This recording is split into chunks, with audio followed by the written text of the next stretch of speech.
22-year-old remains hospitalized, and the 29-year-old remains hospitalized. Everyone else has been released. We have two people that are persons of interest that I would like to show you. They are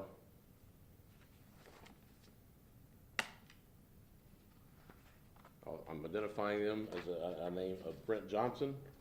This is someone that we would like to interview and locate. We have no criminal charges on him. However, we would like to interview him, and we would like to have him come in and speak with us. We are also interested in locating Marquez Green as a person of interest. This is someone else that we would like to interview.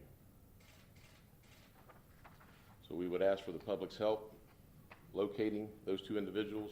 We believe one may be staying in Bartow, and the other one, we're not really sure where he's at, possibly in Lakeland. And with that, I will point out the map to the side over here. This is the course of events that we think the vehicle took after the shooting occurred. You can see that it went east on the boulevard, and then at some point made its way to Westlake Parker Drive, traveled around the lake, and we located the vehicle on Baird Avenue. And we have certainly digital and forensic evidence to back that up, and I'll leave it at that. So with that, there'll be some questions. We will be glad to answer questions after everybody's had an opportunity to speak. I will turn it over to the U.S. Attorney. Thank you.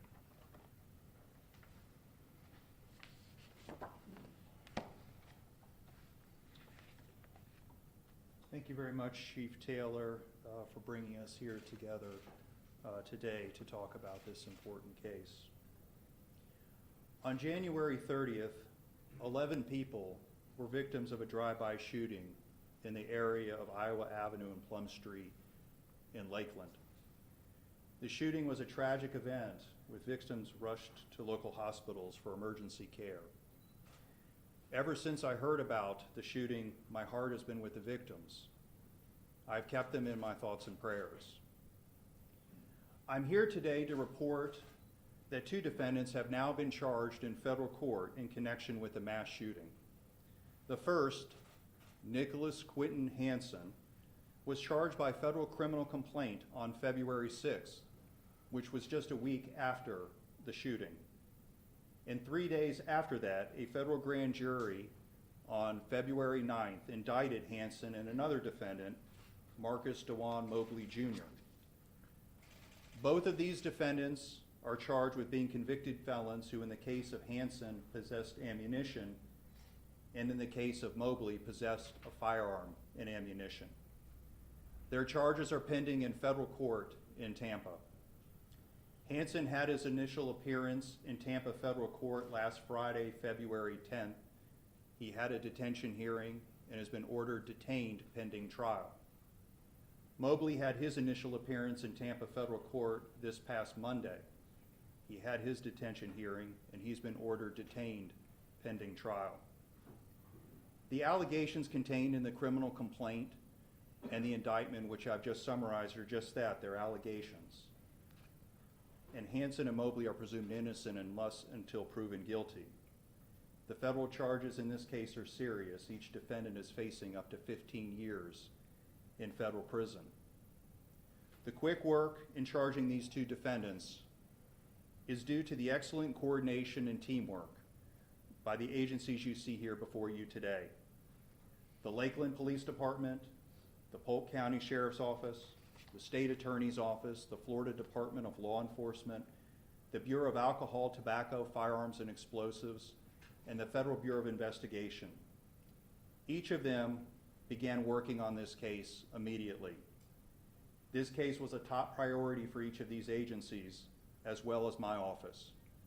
It was all hands on deck, with each agency committed to working together to do justice for the victims, to hold the perpetrators accountable for their offenses, and to prevent any further shootings from occurring.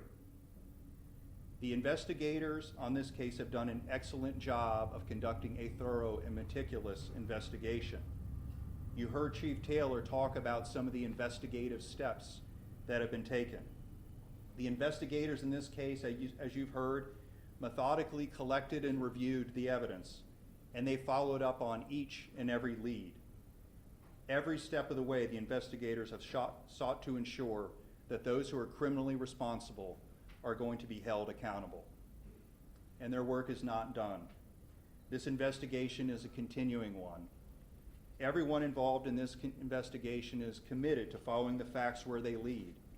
And they have my commitment as the United States Attorney for the Middle District of Florida that my office will pursue federal charges whenever the facts, evidence, and law support them.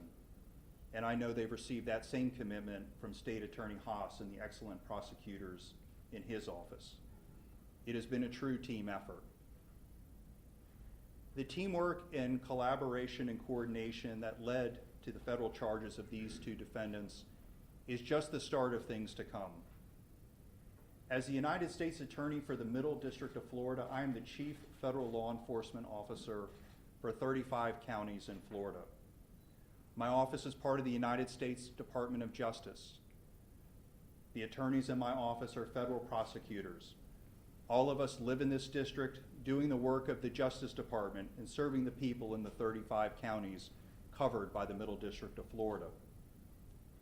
In addition to prosecuting cases in federal court, my office partners with our sheriff's offices, police departments, state attorneys, Attorney General's office, and state and federal law enforcement agencies to identify the most pressing violent crime problems in a community and develop comprehensive solutions to address them.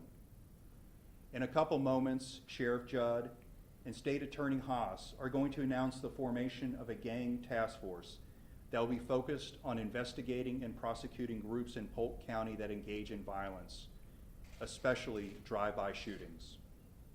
I commend Sheriff Judd, State Attorney Haas, Attorney General Ashley Moody, who supports this effort, and Chief Taylor for their leadership on this important effort. This task force is going to bring together members from each of the agencies you see before you today and several others. It will be built on a model that all of our agencies have effectively used in the past to address violent crime, which is to have close collaboration between investigators and prosecutors. On a regular basis, federal prosecutors from my office, assistant state attorneys from the state attorney's office, and assistant statewide prosecutors from the Florida Attorney General's office, they're going to meet with investigators on the task force to review cases for potential prosecution. In identifying those cases, the task force is going to use the best available information so that we can focus our efforts narrowly on the most violent offenders. And once we've identified those violent offenders, the task force will use every available statutory tool to dismantle violent groups here in Polk County. The federal charges in the Hanson and Mobley cases are a perfect example of what you can expect to see in terms of the close coordination and teamwork and what those efforts will yield. You should expect to see methodical investigations resulting in timely charges that will serve to protect the community, promote public safety, reduce violent crime, do justice for the victims, and hold perpetrators accountable for their crimes. I want to commend the Lakeland Police Department, the Polk County Sheriff's Office, FDLE, ATF, and FBI for their excellent work on the two cases that have been charged in federal court. I also want to thank them, Attorney General Moody, and State Attorney Haas for giving my office the opportunity to participate in the task force with them. As can be seen by the agencies here at this press conference today, and by our pledge to work together on the new task force, all of us, every single one of us, local, state, and federal, we are all united together in our mission to keep this community safe. I'm now going to turn it over to State Attorney Brian Haas.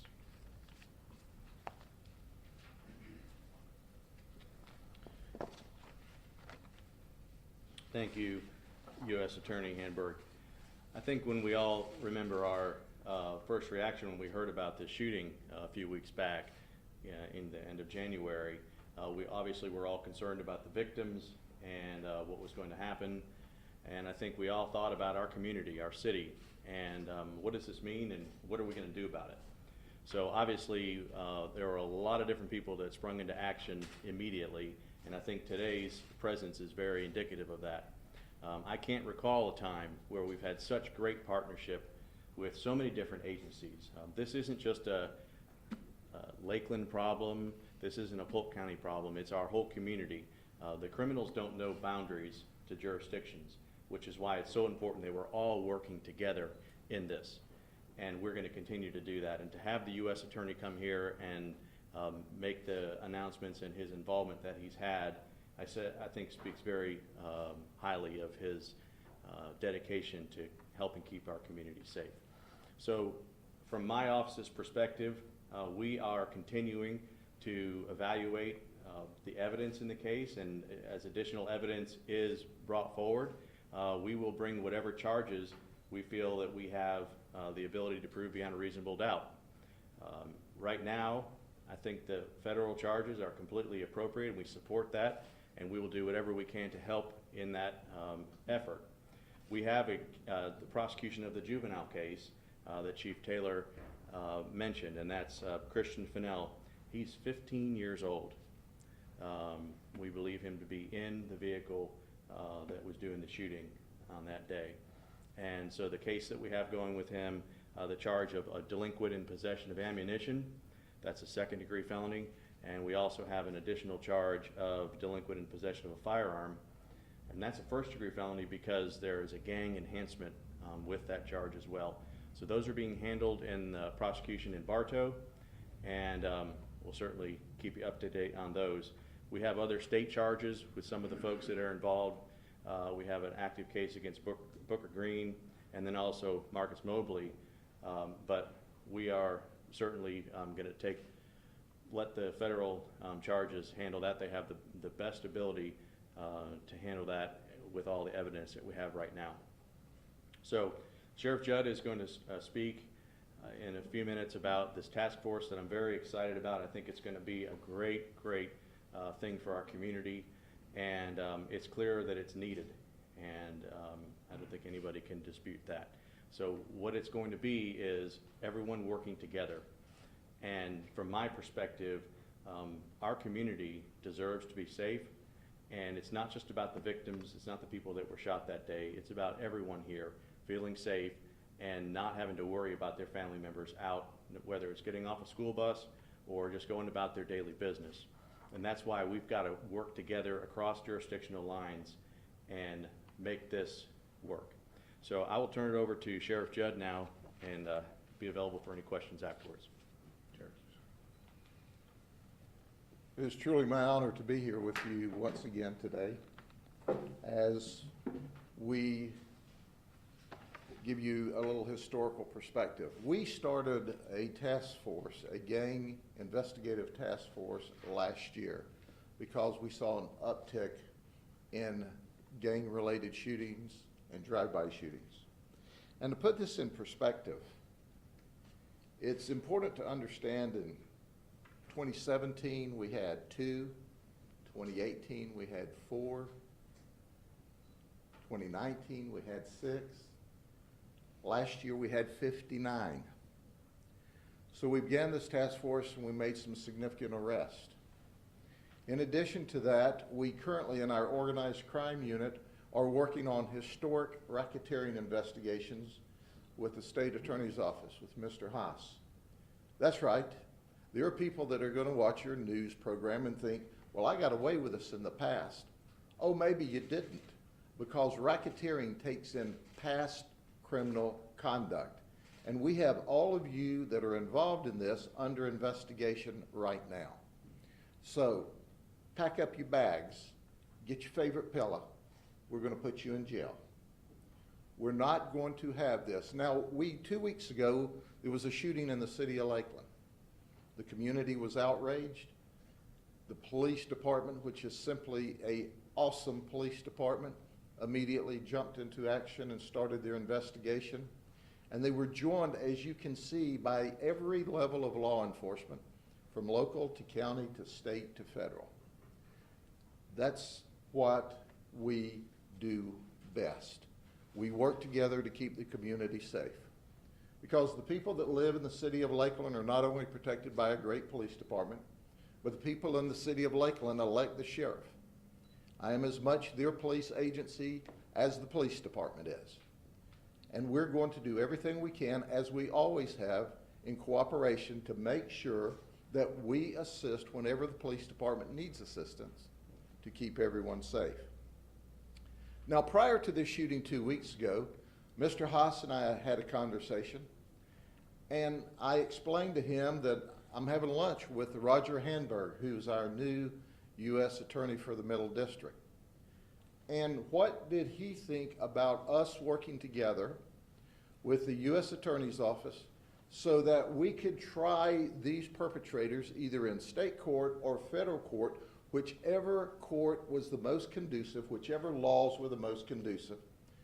Our state attorney, and I can tell you, I've worked with state attorneys not only across this state as president of the Major County Florida Sheriff's Association president, but across this nation, and Brian Haas is simply the best. Roger immediately said, U.S. Attorney's Office is on board. It's all about keeping the community safe and protecting people. So as we stood down just before Christmas, the gang task force, we contacted our colleagues from the police departments and the state government, and here's what you're going to see. What's remarkable about this, it is the first time in the history of Polk County that we all, I mean from the U.S. Attorney to the state attorney to the Attorney General, I talked to Ashley Moody yesterday, she said, count me in. All of us from the top to all the police departments, 100% of the police departments in the county said, let me in on this task force. Florida Department of Law Enforcement is in on the task force. If this doesn't send a message to the criminals that those of you who want to do drive-by shootings, that enjoy drive-by shootings, that are thinking about drive-by shootings, we're coming after you. That's right, after you. You're not going to shoot up our community. The hardworking people, whether it be in the city of Lakeland or any of these other cities or in the unincorporated area, deserve to be safe, and they are safe. Our crime is at a 51-year low now, despite this outrageous conduct by recognizably a few people. It's important to understand that this is kids shooting kids, and we're not going to accept that. We're not going to allow that. If it takes keeping kids locked up to keep them from shooting, we will. If it takes the other side of the gang locked up to keep from being shot, we will. Because at the end of the day, one of the issues that we've all faced is these gangbangers shoot back and forth. They think it's really cool, and then they don't testify against each other. Well, we like your testimony, but we don't need it, and we're going to prove that to you. We're going to lock you up. Now, at the end of the day, we know it's gang retaliation, but they're not just shooting at each other. They're shooting innocent people in the neighborhood. And I want to give you one example. Just outside of the city of Lake Wales, that's right, we had 3 juveniles shot in 15 minutes. Did you hear what it said? In the middle of the night. 2 girls, 12 and 15, in bed asleep, were shot by a drive-by shooter. Oh, did I mention to you that they were sleeping sideways in the bed, and that's why they're alive today. Had they been sleeping conventionally, the bullets that came through the headboards would have certainly struck them in the head. And 15 minutes later, there was another shooting of a 17-year-old girl. Where was she when she was shot? She was in bed asleep. That's right. And in one of the 2 shootings, they shot up the neighbor's house. They shot the wrong target's house. The gangbanger that they thought they were shooting up was next door. We're investigating all of these. And we have the power of the Attorney General of the state of Florida, United States Attorney General, all of our federal partners. And if you don't think ATF hasn't worked miracles on this case, it was for all hands on for the city of Lakeland and the people there. So at the end of the day, folks, even though crime's at a 51-year low, even though the overwhelming majority of the people in this county are safe, guess what? The gangbangers are going to be safe from being shot at by each other. And oh, by the way, we've already gone out into the community where we've identified the parents and the family of the gangbangers and told them, we don't want your child shot. And we're going to do everything we can to keep them safe. If you don't keep them home, we're going to give them a home at Grady Home. It's called the county jail because we're not going to allow your child to be shot up. So we've worked with the community, we've educated the community, we've talked to the parents of some of these gangbangers, and now they can see clearly everyone, every investigative agency, every police agency that is in process and working to keep you safe are all working on this task force. We will have our organizational meeting at the first of the week where I will make special deputies of the city police officers so they have jurisdiction in the counties as well, in the unincorporated county as well as in the cities. We'll work with teams and we will bring these active shooters under control. That's a guarantee. All right, we'll stand Chief? for questions. If you have questions, we'll certainly do our best to answer them. So, Chief, we got to talk about the charges that these suspects are facing federally. Are they facing charges directly, locally, in connection with those shootings that happened on the 30th? yes, there are. We do have local charges as well that they will be facing. Obviously, the federal charges is what they're in prison for right now, or what they're in jail, and what they're going through their first appearances for. But yes, to answer your question, there are some local charges as well. When could we see those charges filed? We'll get that to you. We have some additional forensic work that we need to do. There are also some digital evidence that we're still getting those things in every single day. And what I'm telling you today, within 2 weeks, we'll probably have additional information. Now, I'm not going to gather all you guys back together again for this, but we will have additional information on that, and then we can release that to you. So, Chief, are you able to be specific at this point as to what the motive for these shootings were? Beyond just gangbanger versus gangbanger, what was going on here that they were going after each other for? we have a couple of different operating theories on that. We had one last week that we felt like it was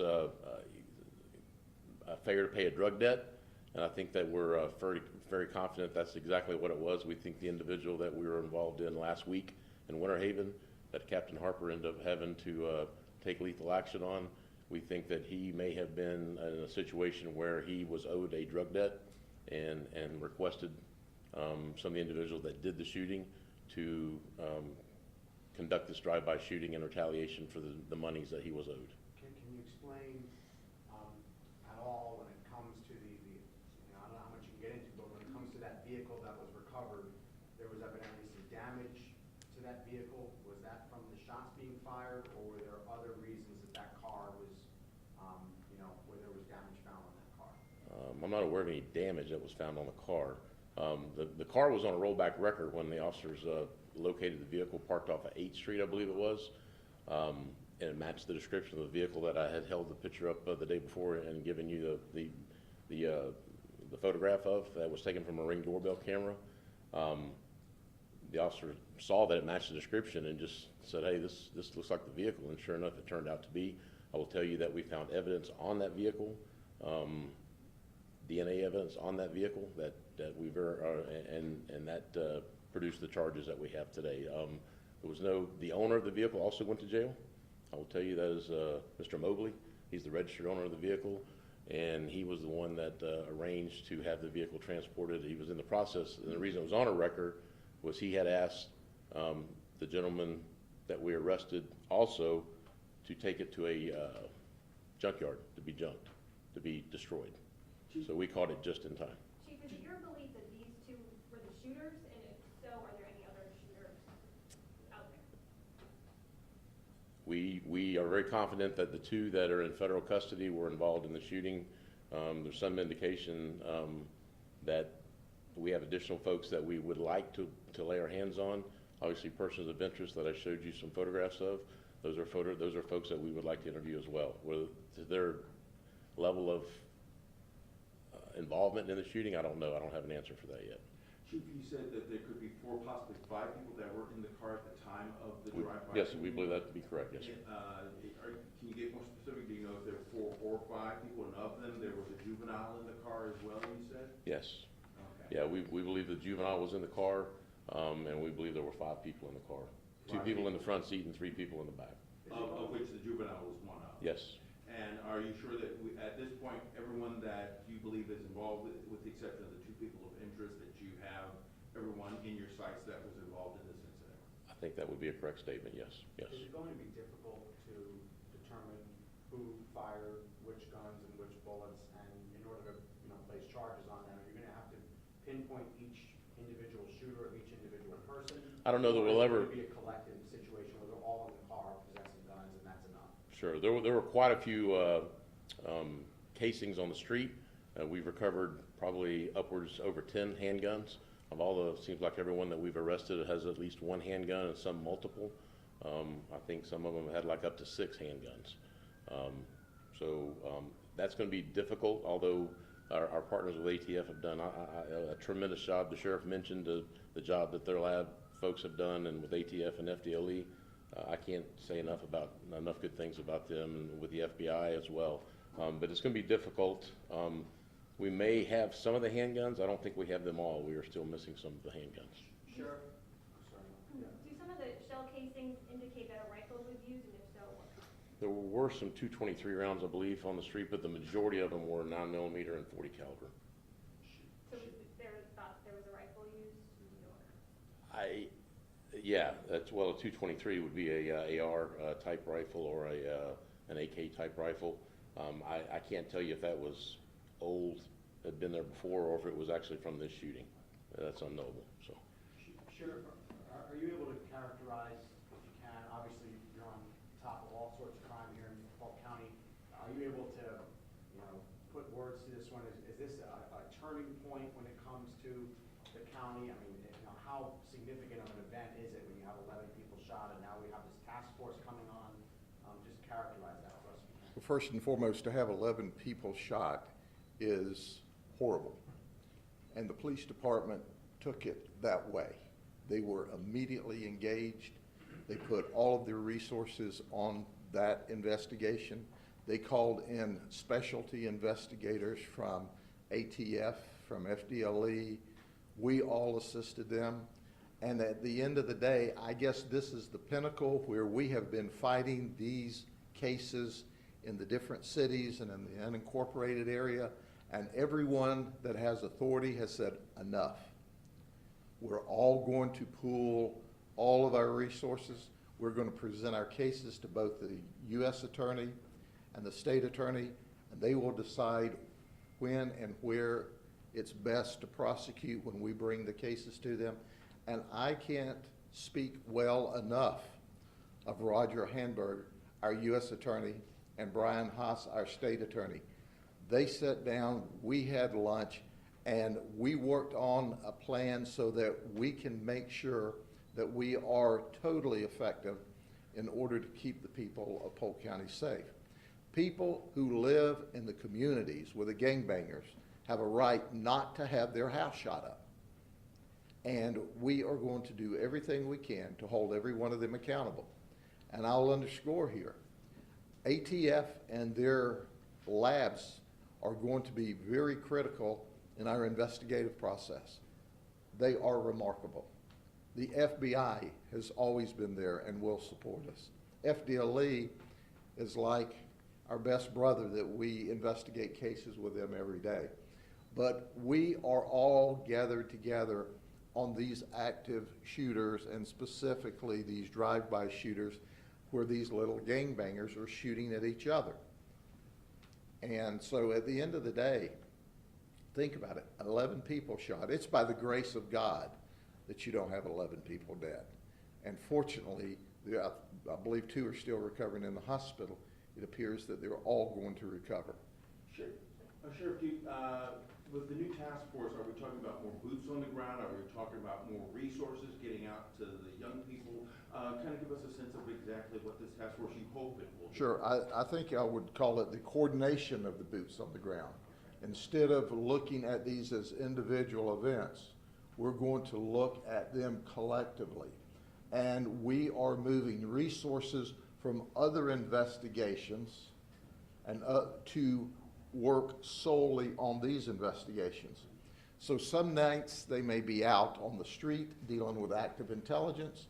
Other days they may be sitting behind computer terminals and linking criminal conduct together for long-term historical arrest.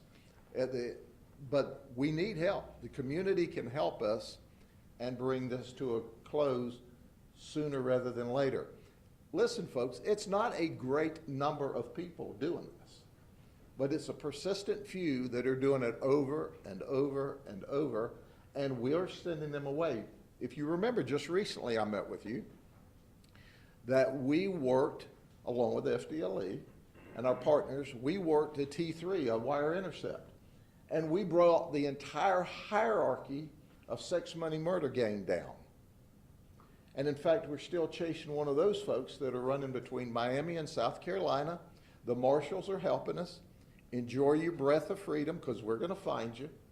So we've worked on these gangs, and we annihilated the hierarchy of sex, money, murder throughout the state of Florida with our recent T3. We're just adding those resources and bringing more resources to bear. And even the smallest agencies, which I've got to tell you quite honestly, don't have a spare person, said, we'll figure it out. We want to be a part of it too. 100% of the police departments, the sheriff's office, FDLE, our federal partners, everybody, for the first time that I'm aware of in the history that I've been there, and I can talk a lot about long histories in law enforcement in this county. The first time we're all on board, unified about a specific topic, and that's where we are.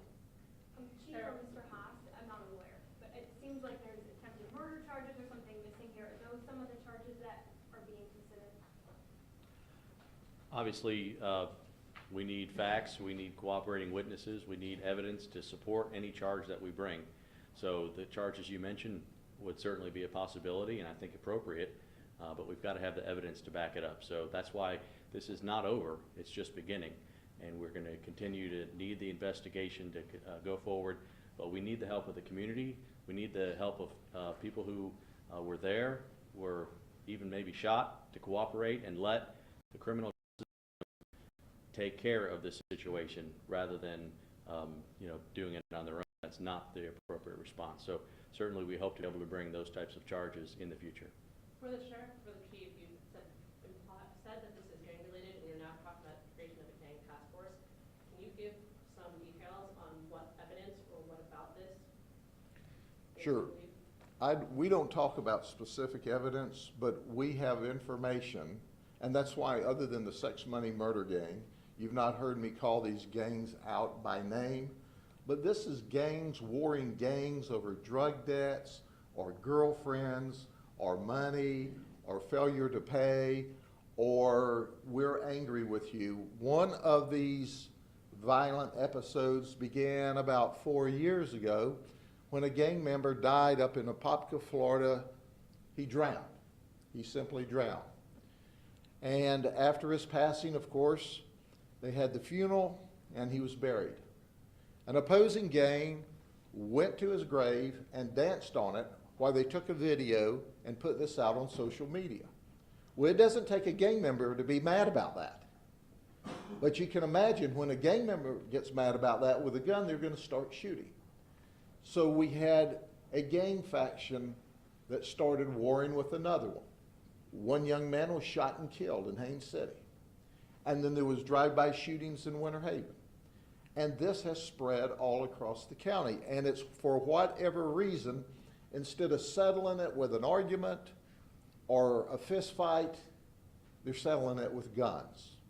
where we're going to settle it with a law and put them in jail and prison because we're not going to allow them to fuss back and forth.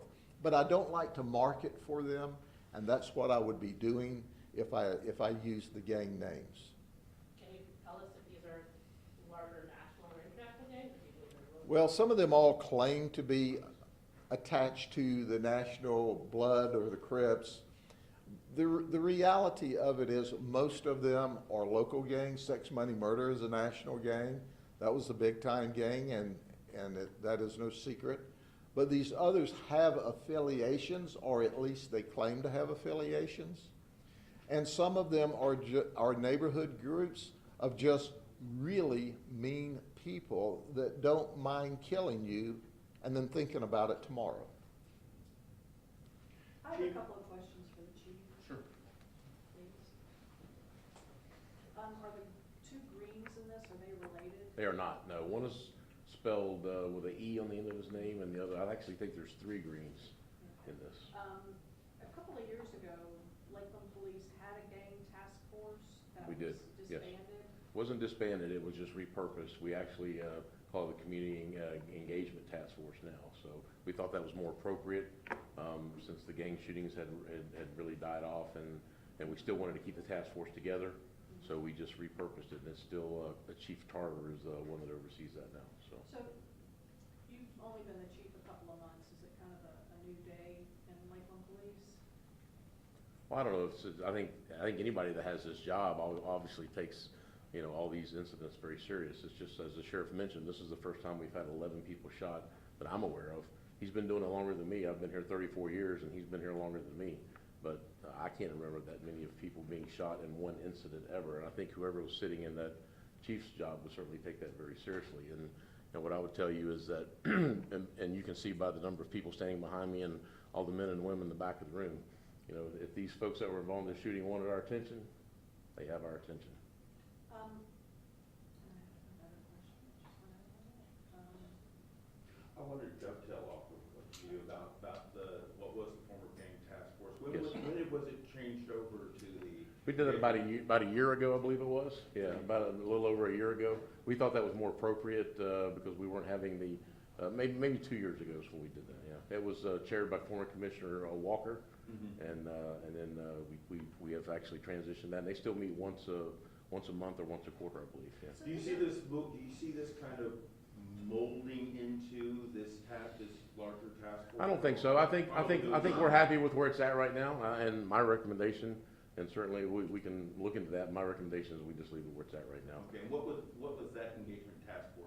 That was just involving local pastors, community leaders, police department, people from the city of Lakeland, just stakeholders that were in the various neighborhoods to kind of go out and do some, neighborhood cleanups and just basically, take care of the community. So it can augment what you're Yes, yes, sir, absolutely. And I think we'll still do that. That mission hasn't changed, so. Chief, I was gonna ask quickly, with the gang task force kind of, I think you said being repurposed, the sheriff has indicated there's been a rise in gang activity in Polk County. Yeah, Did you I think they're see two a separate rise in missions. Lakeland? They're two separate missions. Did you see a rise in Lakeland or a drop off that caused that repurposing? Yeah, I think there was a reduction in the shootings. We weren't really having that many shootings, as the sheriff talked about, 2019, 2020, then we had COVID hit, so there was a situation where it just, calling something the gang task force when we really didn't have that many gang shootings, we didn't think it was appropriate, so we kind of repurposed it, so. So it's gangs, but based on 4,178 ounces of marijuana or grams of marijuana in the truck of Alex Green, was this also drug dealing? It was, yes. And that's a continuing? That was certainly a big part of it, yes. And they go hand in hand. Once again, I'm sorry. Sure. When we could see these charges on them that's directly associated with the shooting, when could we possibly see those charges? I think when the evidence comes in, as I said, we're still waiting on some digital evidence, some forensic evidence. We we wanted to make whatever charges we felt comfortable making, and with the U.S. Attorney, helping us out, and the FBI and FDLE and the Sheriff's Office jumping right in, and I have to tell you that the day after this happened, obviously it was a very busy day for us, but, you know, my phone was ringing from, you know, the sheriff calling, to FDLE calling, to the FBI calling, everybody saying, what can we do to help? We're here to help. And the U.S. Attorney's Office, he reached out to me within a day or two, and the sheriff has said it, and I'll say it again, we live in a very unique county, and, you know, we all get along with each other, you know, and we all are pulling the rope in the same direction, and I'm honored to be associated with all these guys and gals that are standing in the back room. And I'll tell you that a lot of these guys are detectives standing in the back of the room, and they're back there because they don't want to be standing up here. But they were the ones that made this happen. So, and I want to give them kudos for all their hard work as well. So, when those charges are appropriate, we will certainly bring those forward. So, all right, that's it. Thank you very much. Thank you, guys. Appreciate it. I think Robin has a picture. Yes.